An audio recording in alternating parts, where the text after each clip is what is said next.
جہاں کھل کر عبادت کرنے کا موقع میسر. میں نے برطانیہ میں ایک مدینہ مسجد دیکھی, بہت بڑی وسیع مسجد.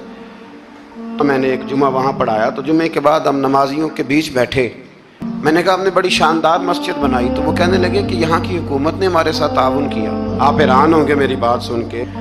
وہ کہنے لگے جب ہم مسجد تعمیر کر رہے تھے تو یہاں سے پیچھے سے ایک روڈ گزرتا تھا, تو ہماری مسجد میں آڑے آتا تھا, تو ہم نے گورنمنٹ کو اپلیکیشن دی کہ یہ روڈ آ رہا ہے. تو کہتے ہیں مسجد کی خاطر گورنمنٹ نے روڈ بند کر کے روڈ اوپر سے گزار دیا ہے.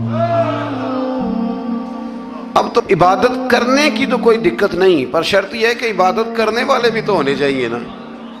عبادت کرنے کی کوئی پریشانی اور نہ بھی ہو. تو اللہ کے محبوب کے لیے اللہ نے ساری زمین کو مسجد بنا دیا ہے. حضور فرماتے ہیں میرے قدموں کی برکت سے ساری زمین مسجد بن گئی.